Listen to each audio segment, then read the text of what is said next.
Welcome to the world's #1 fitness business podcast for health club owners, gym managers, and fitness entrepreneurs. As always, this will be a great show as we have another expert to help your fitness business and your career. We'd like to thank our premier sponsor, Active Management, for supporting us, and we highly recommend becoming a member of Active Management to strengthen your business in 2016. There are loads of resources members receive, so join the Active Tribe today at www.activemgmt.com.au. Now that's enough from me. Let's welcome the show's amazing host, Chantal. What's on this week's show? Hey Tribe, welcome back to another week of the show. This week I was joined by JT from Active Management. It's been a few months since our last catch up, so this week's show is a little bit of a mixed bag because we chat about a marathon, Snapchat, email marketing, and role play. Yep, we are pretty much completely void of one clear theme. So all I can say is hang on for the ride because we are going to be covering a whole lot of ground today. This week's sponsor shout out goes to Rex Roundtables. To find out more information about how you can become a member, check out rexroundtables.com. And also don't forget during June and July, we've got that very special birthday present for all of you from our wonderful friends at Active Management. So if you haven't already claimed your gift, make sure you stay tuned right to the end of the show to hear what you need to do. This month, we have an awesome prize for people who subscribe to the show notes at www.fitnessbusinesspodcast.com or engage with the Fitness Business Podcast on Facebook, Twitter, Instagram, or even emailing us. Do it and you may be this month's winner. Now it's time for this week's guest. Hey Tribe, I am very excited to say a warm welcome back to an old friend. It's JT from Active Management. Oh, hi, Fitness Business Podcast Tribe and Chantal. How are you? I'm very, very well. We're well. We've had a busy few months. I feel like we've missed you. Yeah, we haven't really hung out, have we? No, we haven't. And my show's not rating.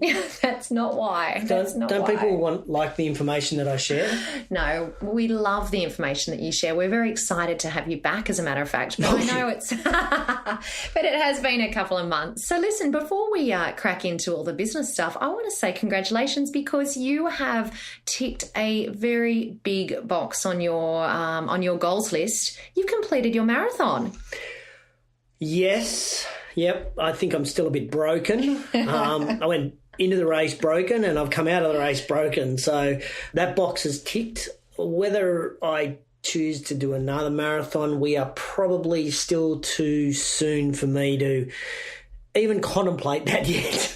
Fair enough. I realise my body's not built for running 42 kilometres. That is quite a distance. As a matter of fact, I remember when you were training, because even though we haven't done the show for a little while, I was seeing you at the gym for a little while there, going very hard in your marathon training. And at one stage you were injured. I mean, how did that affect your mindset in the lead up to the race?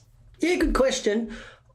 You know, I was always worried about if I had enough kilometres in my legs. Mm-hmm. That always concerned me, and obviously having a pretty stuffed foot with plantar fasciitis, it didn't help, but I got to become very friendly with a spin cycle.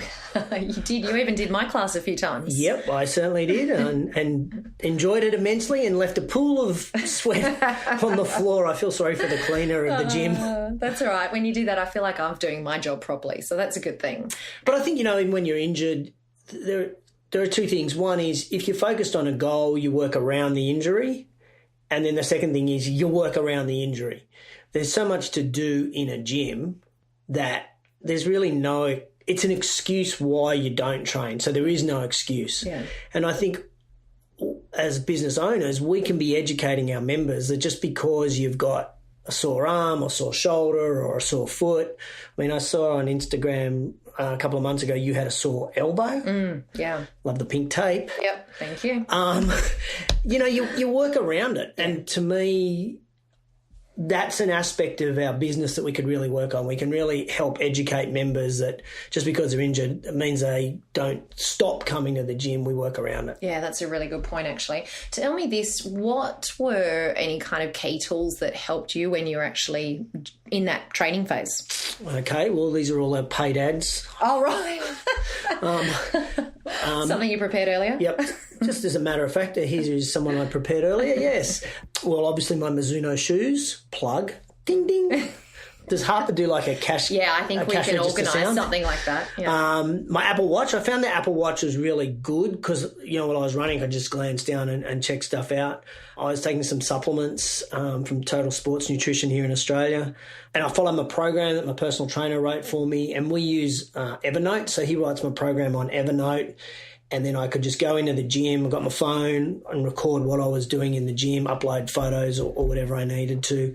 So that was pretty cool. And through my whole training, I used my MyZone belt. Ah, very good. Very good. So quite a few things that I guess supported you on your journey. Yeah. Shall we say? Yeah, they did. Actually, it's interesting, with the MyZone, I guess I was skeptical of heart rate monitoring and how that would help me prepare for a big run.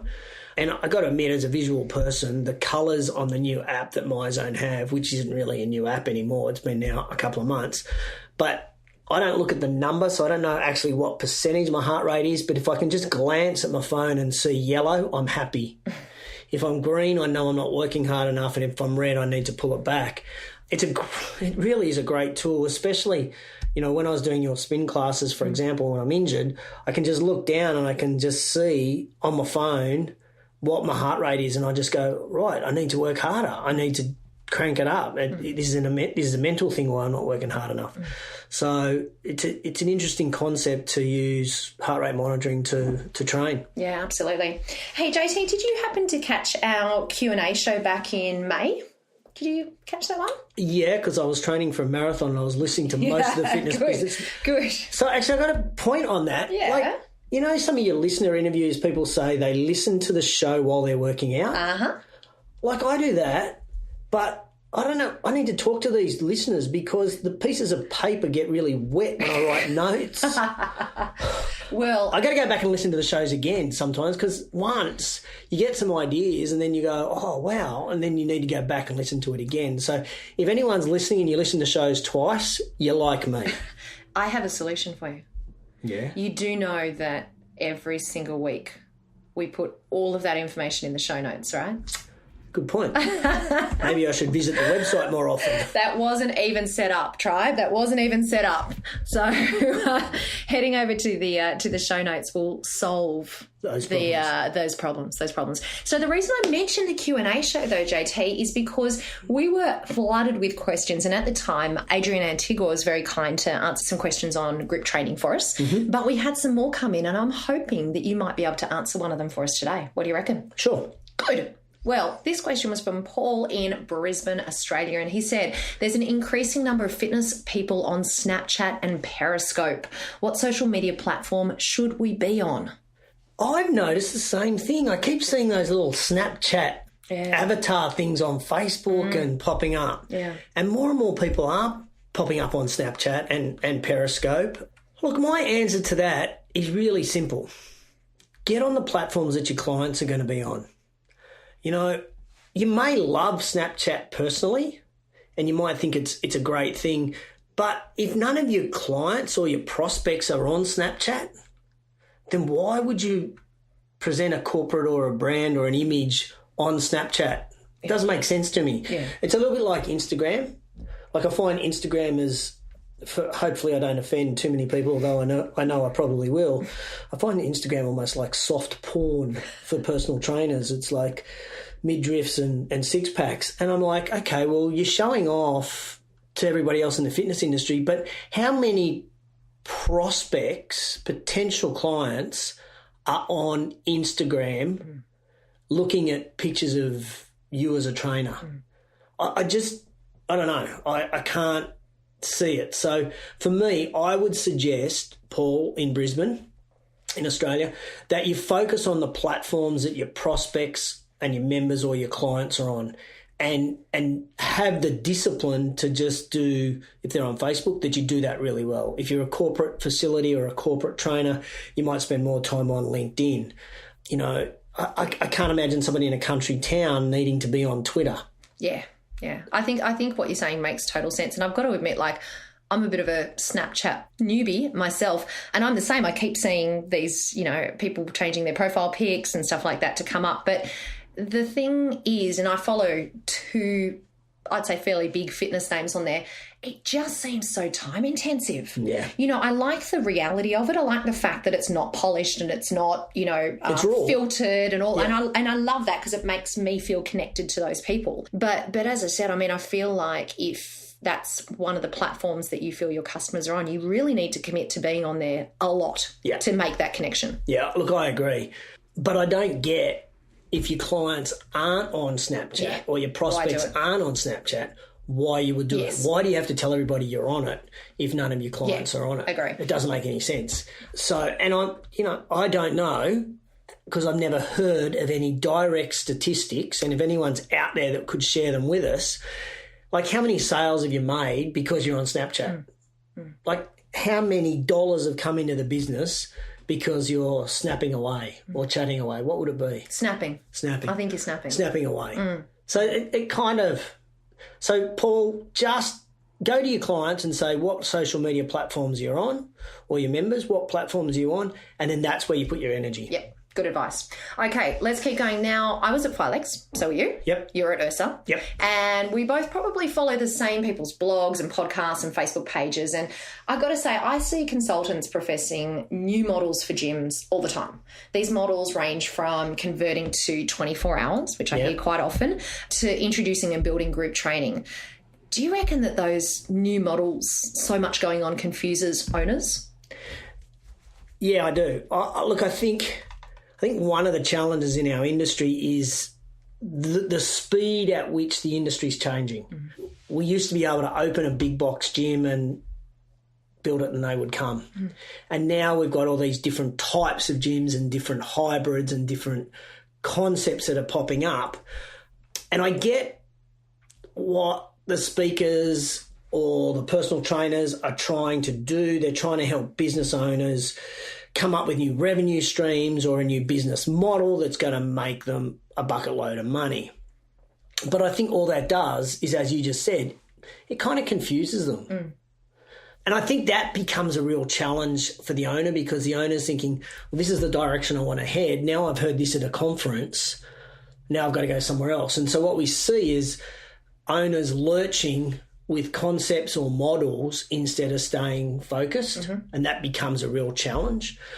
And for me, if you're going to change your model of how you run your business, it could be right for some businesses, but it just may not make sense to you because of your demographics, because of your location, because of the size of your premises, or even your skill set. It'd be kind of like, for some people, Justin Bieber releasing an opera song. Let's hope that never happens. Yeah, oh gosh, yeah. Oh man, that's not good. But do you know what I mean? I mean, he's a singer, he's a rapper, and he might be ordinary at both, but he's there, but he's not an opera singer. It just doesn't make sense. So, my advice to anybody that's tapping into the knowledge of these other people out there that are telling us about models that we go is don't let them confuse you. Learn from the models. So one model that's really getting some traction and through the industry is this concept of selling group training in your business. And there are loads and loads of success stories around this model. I know one I listened to the other day on a podcast where the guy's turning over 1.6 million US bucks in his studio, and his studio's fairly tiny. Now, that's his turnover. There's no mention of his profit. So all of a sudden now we're thinking, well, this is a great business, but we don't know how much money he's actually profiting in. Now, the switch, though, for a business owner from a one-to-one to this group training model, new pricing, new marketing, is like starting a brand new business. Yeah. That requires energy, effort and capital. Or it's like Bieber learning to sing opera. It's just not quite right. Another example, trying to replicate the success of CrossFit. So a studio goes, well, there's a CrossFit box down the road. They're doing a really good job, so I'm going to put in some racks. I'm going to focus on functional training.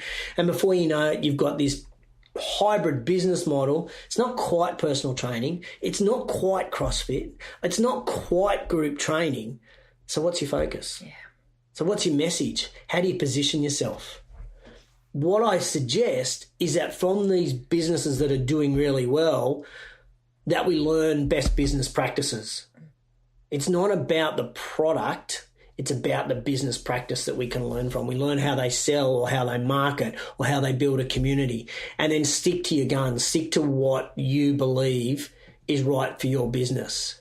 And I talk a lot about this, particularly with my round table groups, about firing rifle shots as opposed to a cannonball. A rifle shot is a low cost, it's a low risk activity to see if something works, rather than a cannonball, which is a high resource, it's highly expensive.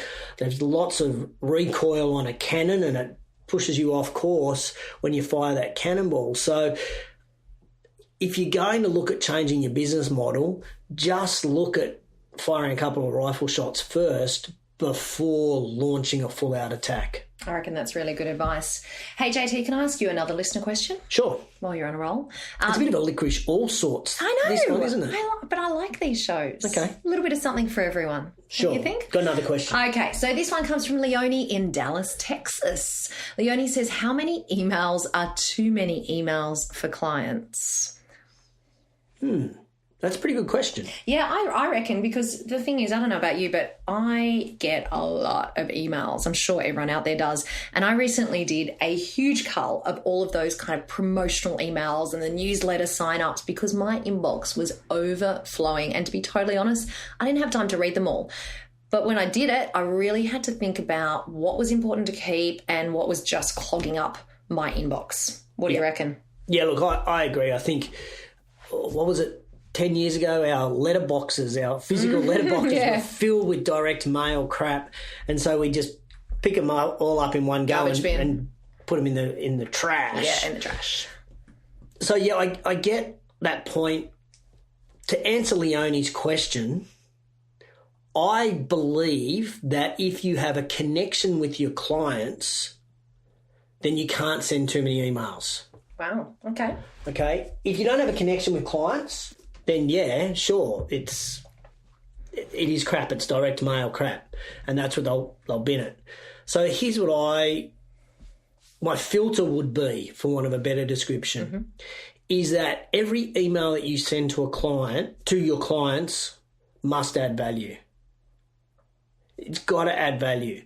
So think about who your clients are and how you can add value. Is it through giving them some nutritional advice? Is it about telling them something new in the facility? Is it about telling them about a new trainer? Is it a new class? There's something new you want to tell them about. Is there someone in the local community that they should be connecting with, a dietitian, a podiatrist, a physical therapist, whatever it may be? We want to add value in those emails. I also believe that you need to be consistent. So those emails, they need to have the same look, they need to have the same information, and interestingly enough, they need the same delivery time. So what you do is you train me to expect an email at a certain time. And so I go looking for it. And if it doesn't come, I get upset, but I get used to it coming in on that time, so therefore I open it. I think I get Barry's boot camps, Orange Theory, Soul Cycle. I think they all come at about 8:30 or 9 o'clock Monday morning American time. Right. They all come out at that same time for the week coming up. These are the classes that we've got on this week. These are the events that are happening in the studio this week. And I'm like, that's pretty cool. So I think, Leonie, if you're adding value, you can't send enough of them. But if you're not adding value, there's a problem. And as Gary Vaynerchuk talks about in his book, Jab, Jab, Jab, Right Hook, you want to give information before you ask for the sale. So that's add value before you ask for the sale. If every email you're sending to either prospects or your clients is about selling something, then you're going to piss them off and they're going to unsubscribe. Good advice. Thanks, JT. Hey, did you happen to catch the Jeb Blount shows? Yeah, they were pretty cool. How good was he? He was awesome. I think all of the tribe know how excited I was to have Jeb on the show. I just thought he was outstanding. And, like, how cool of this guy. I mean, what's he written? 3-4 books, and he's got... Oh, more. Sales gravy, and so he's flat out, yet he made time for us. I know. I was absolutely blown away. I think they're some of my favourite shows that we've done so far in 2016. So, but isn't that an interesting marketing concept? Doesn't matter how busy he is. Yeah. It doesn't matter how successful he is. He saw this as an opportunity to, in this instance, tap into the fitness market and show that his knowledge would be useful for health clubs, so he made time for it. I think it's pretty amazing. So tell me this, what did you take away from those shows? It kicked me in the bum to go back and read People Buy You. Yeah. It really did, because like I think listening to him, and then when I read the book you could actually hear his voice, so that was pretty cool. Yeah. But listening to him, he kind of picked out some cool stuff out of the book, but I just wanted to go back and revisit the book. And the thing for me in our industry, because our industry is so people orientated, you know, the concept of likability just really stood out for me. And he explains it so well in the book. You know, he talks about how important smiling is. And, you know, we were chatting before we started recording today about one of the gyms that we both go to occasionally, and two of the management team, they don't smile. No, you get nothing. You get nothing. And, you know, they just seem to be lost in their own world. And I don't know. It's so basic though, isn't it? That's right. How hard is it? Well, as what he says in the book is that 95% of our time we are caught up in our own thoughts. So when we're caught up in our own thoughts, we don't smile. There's no, and then if you're not smiling, then there's no connection. So you're not likable. Yeah. So I found, you know, going back and revisiting that concept of smiling, talking about just being nice. And he talks about in the book, you know, when you meet somebody for the first time, that you offer a sincere compliment to them. I thought that was good. Yeah. How good are your shoulders looking, by the way? Yeah, thanks, JT. That's really good timing. Yeah. That's awesome. I know that was one of your goals. I was actually noticing how fit you're looking as well. No, sincere compliment. Do you like that, Tribe? You need to be respectful, and I think we need to be respectful in the sense of the eye contact. Standing up is really important. Shaking hands, the oxytocin release of touching people is very powerful. We need to be present. We need to be enthusiastic. You know, and I think in our business as owners, sometimes we drop our enthusiasm because we've got bills coming in, or we've had staff leaving, or we've got members leaving. But really we need to appreciate how good our business is most of the time, and therefore be enthusiastic about it.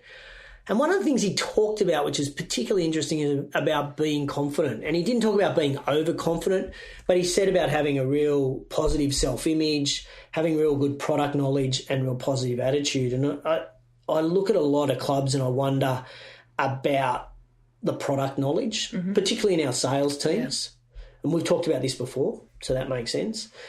And we haven't really talked about it, but this concept of self-image, I look at some of the management level body shapes. Well, we were just talking about it before again, weren't we? Yeah, and you just wonder, does that impact their confidence, and does that therefore impact their likability? Now, we're not saying everyone has to be a size 8 or a 32-inch, because that's not possible, but just a positive self-image. And the last thing he talks about is being authentic, being real, being a real person.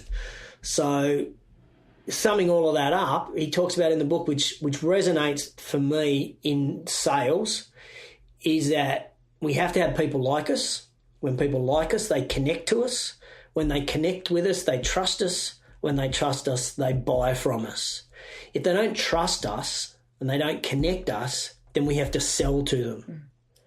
And when we're selling to them, that almost feels these days that you're almost manipulating them in some way. You want to avoid that at all costs. Absolutely. Yeah. If you want long-term retention of that client or that member and them to use the place, then it's that whole process: like, connect, trust, buy. Yeah.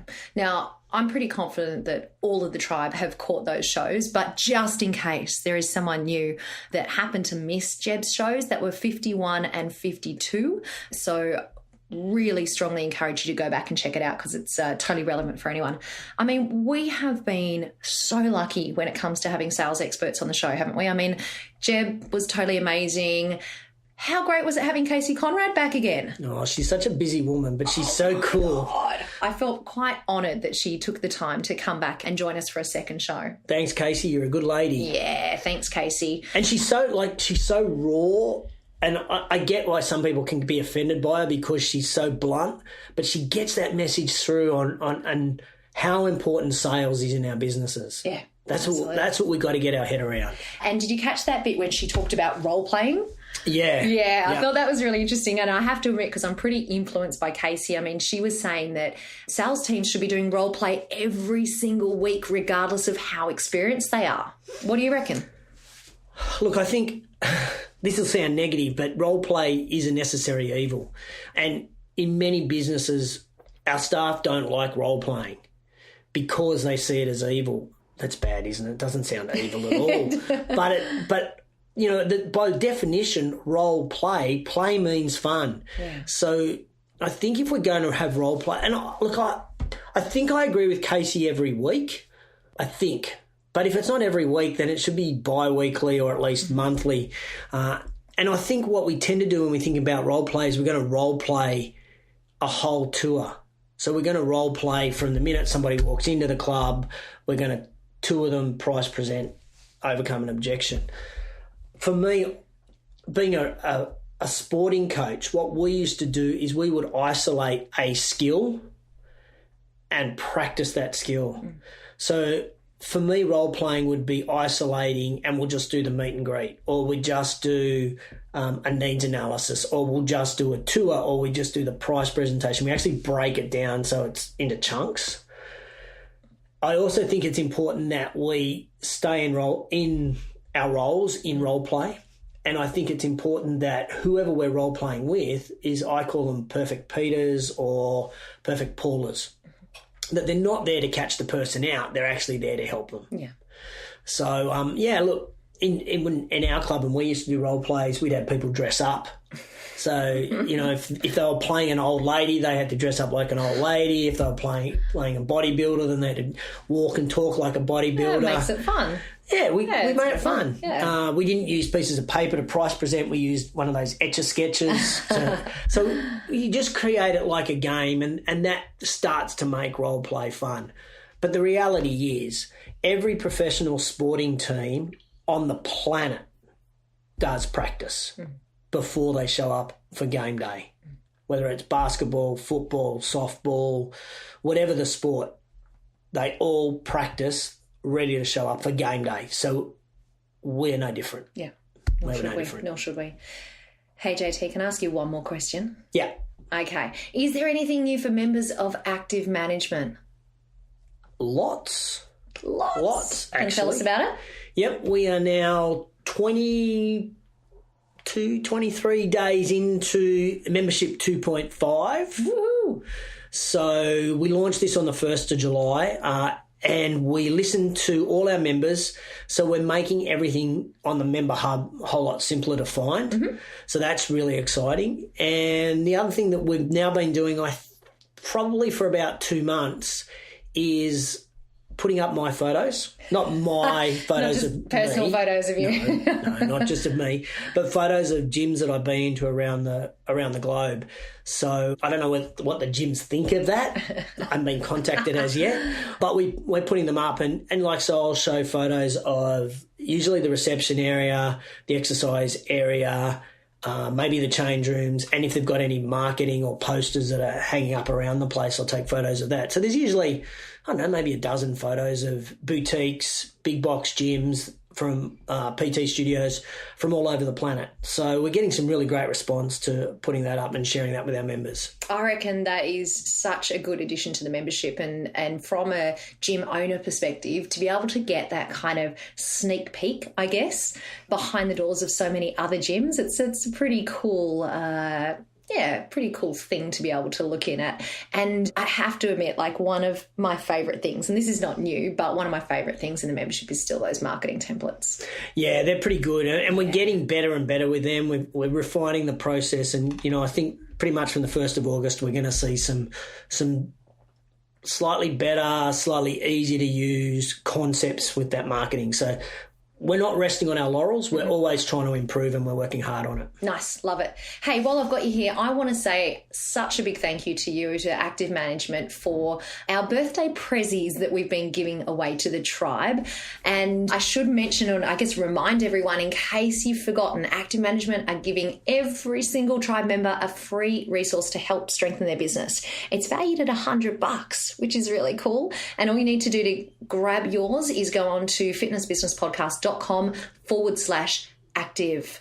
Thanks, JT. My pleasure. It's from our perspective at Active Management, we're just trying to help educate people and help them run better businesses, get more members moving more often. I love it. I love it. Hey, thank you so much for joining us again. Let's not leave it so long next time. Hey. Well, can you stop getting these international guests from all over the planet? I mean, it's pretty hard to keep up with Jeb Blunt. It's pretty hard to keep up with Sean Greeley. Who else have you had recently? Oh, Casey. Yeah. In fact, all the shows of your top 4 downloads our from June last shows. year, Yeah, they were great. Yeah, thank you very much. I must admit, I was just pretty stoked that those big name guests agreed to come back and do a second show with us. I loved every single one of them, all of those June shows. But yeah, we're pretty lucky, aren't we? We are very lucky. Yeah, very, very lucky. So, hey, thank you so much for joining us again. Thanks for visiting. Pleasure. And we look forward to seeing you. Let's make it next month. Okay, we'll see if we can do it. The Fitness Business Podcast is very appreciative of our podcast partners. Here's a quick word from one of our partners.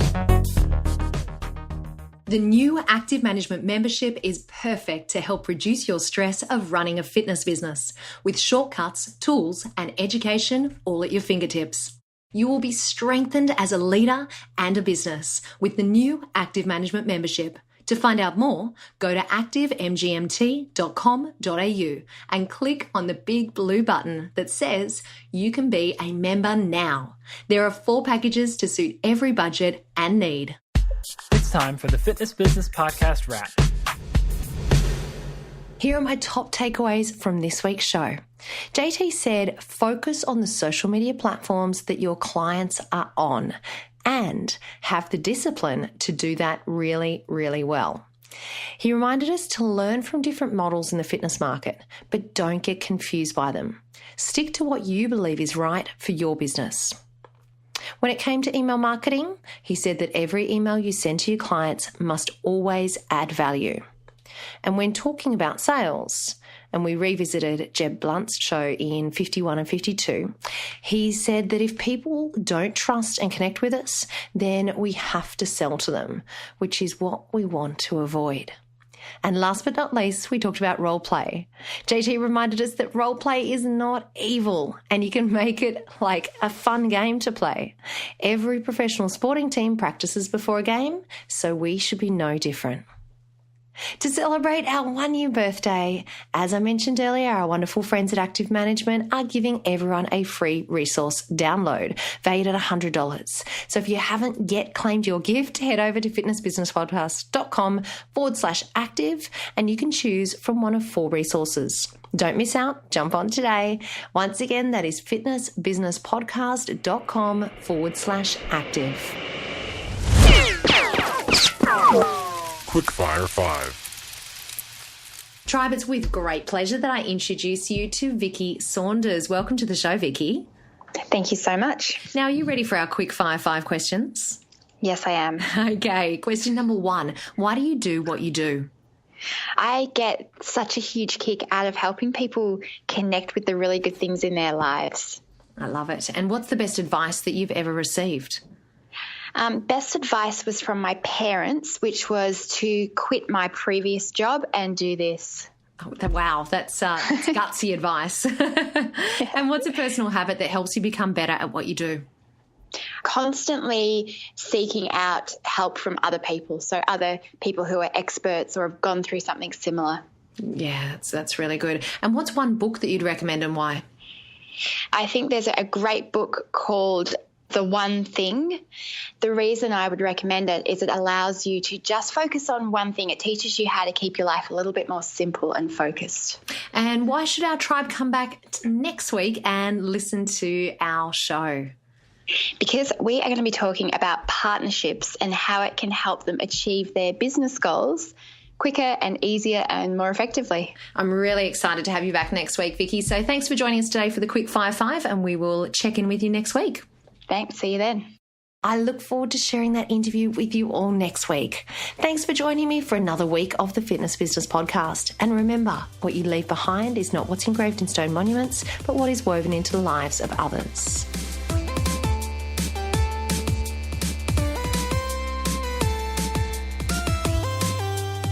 Great show this week that you should be suffering DOMs, delayed onset mind soreness, as you are overloaded and that's when your mind is strengthened. You and your business have been strengthened thanks to the amazing support of our premier sponsor, Active Management. Check out www.activemgmt.com.au only if you want to strengthen your business and your leadership. Don't forget all today's links and notes are found at www.fitnessbusinesspodcast.com, where you can also subscribe and never miss a show and maybe win a prize. Next week is another incredible guest with Chantal, so get ready for more Fit Bizpiration.